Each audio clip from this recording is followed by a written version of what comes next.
Did you know Christian Bale once lost 60 pounds for a single role and then gained it all back for the next one? This man doesn't just act, he transforms. From a starving insomniac in The Machinist to a muscular hero in Batman Begins, all within months. But who is Christian Bale, really? Behind the fame and awards lies a man who sacrificed his body, his peace, and sometimes even his sanity, all for the craft of becoming someone else. He doesn't chase attention. Attention chases him.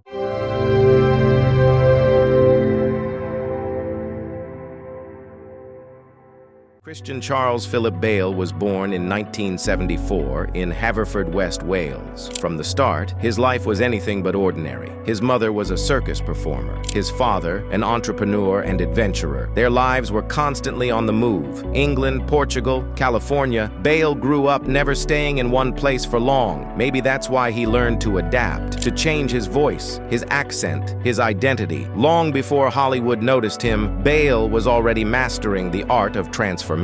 His first taste of fame came early. At just 13, he starred in Steven Spielberg's Empire of the Sun. The role was demanding, a young boy surviving a Japanese prison camp, and Bale delivered a performance so powerful it stunned even Spielberg. Critics called him a prodigy, but for Bale, fame wasn't a dream. It was a curse overnight. He became a star. But that spotlight came with pressure and whispers from every direction. Agents, producers, tabloids. It was too much. Too soon, he once said, "I didn't want to be famous. I just wanted to act." And so, Christian Bale vanished. He avoided Hollywood parties, refused interviews, and disappeared from the spotlight. But he wasn't gone. He was evolving. By the late 1990s, Bale had built a reputation, intense, unpredictable, and fearless. He would vanish into every role, completely, but nothing could prepare the world for what he did next. In 2000, Bale became Patrick Bateman in American Psycho, a rich, charming, sociopathic killer who hides his madness behind a perfect smile. Hollywood didn't know what to make of it. The movie was dark, violent, disturbing, but Bale's performance, it was magnetic. He studied Wall Street culture, mimicked the cold smiles, the empty eyes, and gave birth to one of cinema's most chilling characters. It wasn't acting, it was possession. Critics began calling him a method actor, but Bale rejected the label. He wasn't trying to live the role, he was trying to understand it. Then came The Machinist, 2004, a story about a man tortured by guilt, unable to sleep, wasting away into nothing. To become that man, Bale went further than anyone thought possible. He dropped over 60 pounds living on coffee, apples, and a single can of tuna a day. His body became skeletal, his face hollow, his eyes haunted. Even the director begged him to stop, but Bale refused. He said, "I had to see how far I could go." It wasn't just dedication, it was obsession. Doctors warned he could die if he went further. But Bale didn't care. He once said he'd rather die doing the work than live without giving his best. And then, just 6 months later, he transformed again. He gained over 100 pounds of muscle to become Batman. From 120 pounds to 220. From a ghost to a hero. The studio told him to stop. He was too muscular for the suit, so he had to lose 20 pounds again before filming.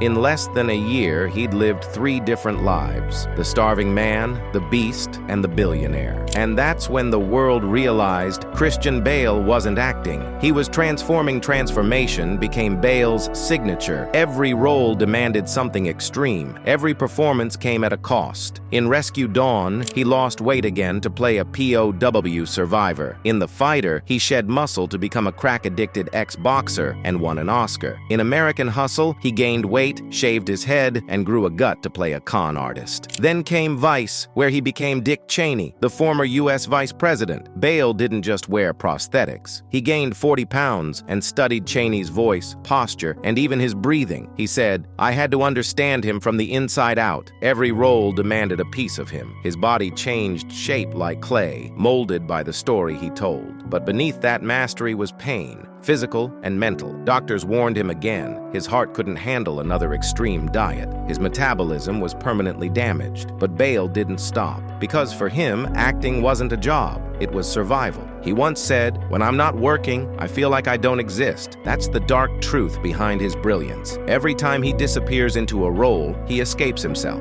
And maybe that's why he keeps doing it. Despite his fame, Bale avoids Hollywood life. No social media, no entourage, no brand deals. He once said, "If you're known for yourself, you can't be known for your characters." He's been married to C.B. Blazek, a former model and stunt driver, since 2000. In an industry full of scandals, Bale kept his family out of the spotlight. Together, they raised 2 children, quietly, far from the noise. His privacy is legendary. He rarely attends award shows unless nominated, and even then, he avoids the red carpet chaos. When he accepted his Oscar for The Fighter, he didn't brag about his talent. He thanked his wife for keeping him grounded and called himself just a lucky bloke. But behind that humility lies a fire. A man obsessed with truth in performance and disgusted by fake Hollywood culture. He once said, "I don't want to be a brand. I want to be forgotten between films." That's why you'll never see Bale doing talk shows for publicity. He believes mystery keeps the art alive. In 2009, a leaked recording of Bale shouting on set went viral. The world called him arrogant, angry, but what most people didn't see was context. He wasn't yelling out of ego, he was protecting the scene. Later, Bale publicly apologized, saying, "I acted like a punk. I was too intense. That honesty shocked Hollywood. No PR spin, no excuses, just truth. The same truth he brings to every role." Today, Christian Bale is considered one of the greatest actors of his generation. But what makes him truly special